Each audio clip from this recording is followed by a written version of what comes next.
મારું નામ સલીમ મોહમ્મદભાઈ સાદ. અમે આજથી મહિનાથી પહેલા અહીંયા સેવન કોર્સમાં હું ને મારી બેન અમે લોન કરાવવા ગયા હતા. એની પહેલા છેડતી કરેલ.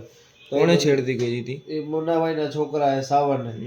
અને એ બધું મહિનાથી પહેલા મને પછી બધું છે ને સમાધાન હોવાને મારે થઈ ગયું હતું. અને પછી મુન્નાભાઈ એમ કીધું હતું મને કે આજથી મહિનાથી પહેલા એને તને જોઈ લેવા ચૂંટણી પછી. બરાબર. અને પછી આ મારી નાખવાની ધમકી દીધી હતી મને. ગઈકાલે શું થયું હતું? ગઈકાલે ખતીજાબેનના ઘરે હું ગયો તો ત્યાંથી અમે કેસ કરવા ગયા હતા. તો કેસ કરીને હું તો ઘરે આવતો હતો ને ત્યારે મારી પર આ ઘટના બની. કોણ કોણ હતું તમને મારવામાં? એ સાવન ને મુન્નાભાઈના છોકરા ને બધા, અને મુન્નાભાઈના માણસો 8-10 જણા હતા. અને ઓલા સીસીટીવી ફૂટેજમાં બી આવેલ છે બધું. આ બધા એ રોડ ઉપર છે ને ફૂલ દાદાગીરી કરે છે. અને મન ફાવે એમ ગમે ને મારી લે, ગમે ની દુકાનો બંધ કરી દે ને લુખા તો બંધ થતા નથી એના. અને ફૂલ લુખી હાકે છે. કોણ કોણ આ લુખાગીરી કરે છે? એ આ મુન્નાભાઈના માણસો અને મુન્નાભાઈ ને બધા ખુલ્લી ગાડીઓ માથે નાખે ને મન ફાવે. મુન્નાભાઈ કોણ છે? મુન્નાભાઈ કોર્પોરેટર, મુન્નાભાઈ ભીમભા. અને કાલે તમારી ફઈનિયા શું થયું હતું?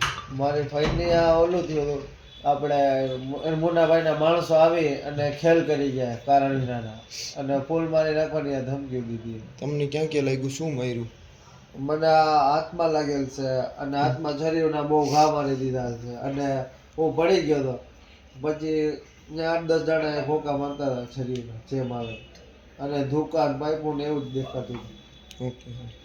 મૂળ હકીકત એ છે કે આજે છેલ્લા 20 વર્ષો થયા અમે જાહેર જીવનમાં હોઈએ અને વોર્ડ નંબર 2 ની અંદર સારું એવું નેતૃત્વ કરતા હોઈએ.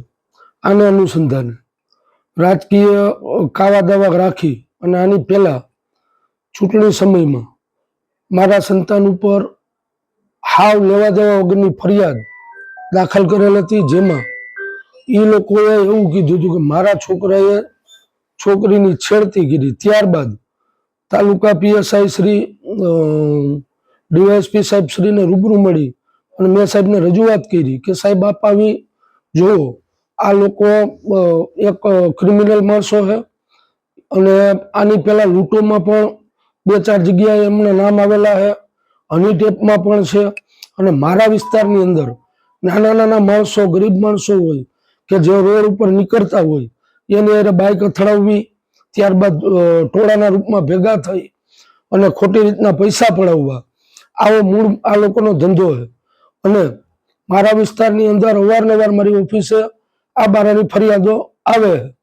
આના અનુસંધાને અમે 1-2 વાર આ લોકોના સમાજમાં પણ રજૂઆત કરેલી.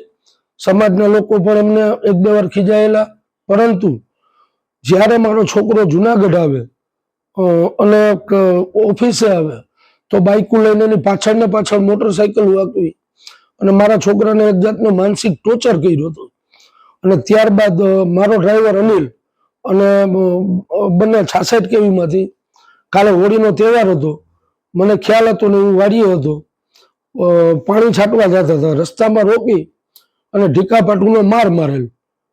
ઢીકાપાટુનો માર માર્યો ત્યારબાદ આ છોકરાઓ ઉશ્કેરાય અને માથાકૂટ કરી. આ સિવાય બીજો કઈ વિષય આમાં હતો નહીં. હા, આના વિરુદ્ધમાં પણ અમે ફરિયાદ પણ દાખલ કરવાના છીએ. કારણ કે અમારો જે છોકરો છે એ આજની તારીખમાં સિવિલ હોસ્પિટલમાં દાખલ છે અને એને ઢીકાપાટુના મારના હિસાબે એટેક પણ આવી ગયેલ છે.